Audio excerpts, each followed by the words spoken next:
राधे राधे दोस्तों। आकाश और धरती माता की कहानी का नियम कैसे लेते हैं और उनका अध्यापन कैसे किया जाता है वो हमने पिछली वीडियो में जान चुके हैं। तो इस वीडियो में हम धरती माता और आकाश दोनों की कहानी की वीडियो इसी में शेयर करेंगे। तो प्राचीन समय की बात है, एक गांव में एक माँ और उसका बेटा बेटी रहते थे। माँ गरीब थी, मजदूर थी और परिवार का पेट भरती थी। धीरे धीरे दिन गुजरे और बच्चे बड़े होने लगे। बेटी शादी के योग्य हुई, तब माँ बूढ़ी हो गई। माँ ने अपने बेटे से कहा कि बेटा, तेरी बहन शादी के योग्य हो गई है, इसलिए तेरा जैसा घर और वर देखकर उसकी शादी करना। ऐसा बोलकर माँ तो कुछ दिनों बाद मर गई और उसका भाई गाँव में घूमा, लेकिन बहन के योग्य पति नहीं मिला। वह घूम घूम कर थक गया और एक दिन सोचने लगा, मेरा जैसा तो इस दुनिया में कोई नहीं है, इसलिए मैं ही मेरी बहन से शादी कर लेता हूँ। ऐसा सोचकर वह चुनरी और शादी के लिए सब सामान ले आया। तब उसकी बहन ने पूछा कि भाई, तुम यह सब सामान क्यों लेकर आए हो? तब उसकी भाई ने कहा कि बहन, यह सब सामान तुम्हारी शादी के लिए है।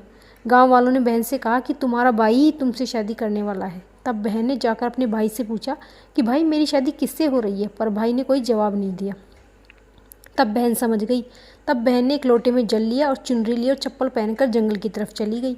जंगल में गाय चराने वाली ग्वालों ने उससे पूछा कि कहाँ जा रही हो? वह कुछ नहीं बोली। वन में जाकर वह धरती माता को पुकारने लगी और बोली कि हे धरती माता, अब तुम ही मेरी लाज रखो, वरना अनर्थ हो जाएगा। वह बोली, मैं क्या करूं? माँ, मुझे अपनी गोद में ले लो, नहीं तो अन्याय हो जाएगा। तब धरती फटी तो बहन ने एक तरफ लोटा, चुनरी, चप्पल रख दिए और धरती में जाने लगी। इतने में दौड़ता हुआ भाई आया। भाई ने जंगल में आया और ग्वालों से पूछा कि मेरी बहन किधर है? ग्वालों ने कहा कि तेरी बहन उस तरफ गई है। वह बहन बहन पुकारता हुआ उस तरफ दौड़ा। तब उसने देखा कि उसकी बहन धरती में समा रही थी। यह देखकर वह बहन को पुकारता हुआ उस तरफ दौड़ा, लेकिन तब तक बहन धरती में समा चुकी थी। केवल थोड़े से बाल दिखाई दिए। वह बहन के बालों को मिट्टी में पकड़कर रोने लगा और बहन, तू सत्य के लिए धरती माँ की गोद में समा गई। मेरी बुद्धि भ्रष्ट हो गई थी। माँ का वचन निभाने के लिए मुझे मेरे जैसा तेरे लिए कोई वर नहीं मिला, इसलिए ऐसा विचार आया। ऐसा बोलकर वह जोर जोर से रोने लगा। पर धरती माँ ने सत्य के लिए बेटी को अपने में समा ही लिया। जो बाल बाहर थे वे दुर्वा बन गए। इसलिए सभी औरतें धरती माता की कहानी सुनती हैं और चुनरी, चप्पल, लोटा, एक बर्तन में हरी मूंग और लड्डू कंवारी कन्या को देती हैं। जो भी धरती माता की कहानी सुनता है, धरती माता उसको सुखी रखती है। हे धरती माता की कहानी कहने, सुनने और हुकारा भरने वाले सभी को सुखी रखना। बोलिए धरती माता की जय। आकाश की कहानी। एक देवरानी जिठानी थी। दोनों ने मकर संक्रांति से आकाश की कहानी सुनने का नियम लिया था। एक साल उन्होंने कहानी सुनी। अब अगली संक्रांति पर उद्यापन कर रही थी। उद्यापन करने के लिए ब्राह्मण को बुलाकर बिठा रखा था। जैसे ही वे दोनों कहानी सुनने बैठी तो देवरानी के पियर से समाचार आया कि उसका भाई विदेश से आया है, तो वह मिलने के लिए बुला रहा है।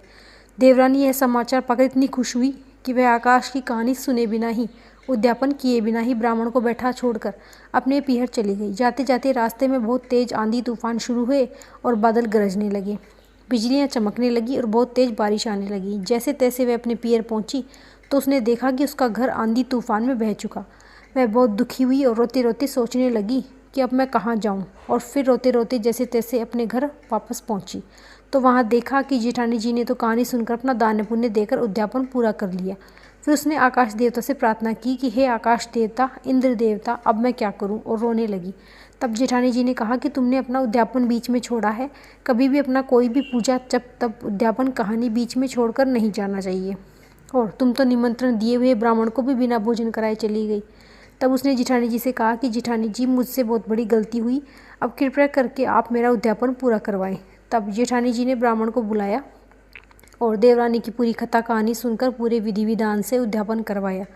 ब्राह्मण को भोजन करवाया और छतरी तान कर बैठाया, तिलक किया, कपड़े दिए, दक्षिणा देकर विदा किया। तब पीहर से समाचार आया कि सभी पीहर वाले सुरक्षित हैं। हे आकाश देवता, कहानी अधूरी हो तो पूरी करना, पूरी हो तो परवान चढ़ना। जैसा देवरानी को किया वैसा किसी को मत करना। आपकी कृपा सदा हम पर बनाए रखना। राधे राधे।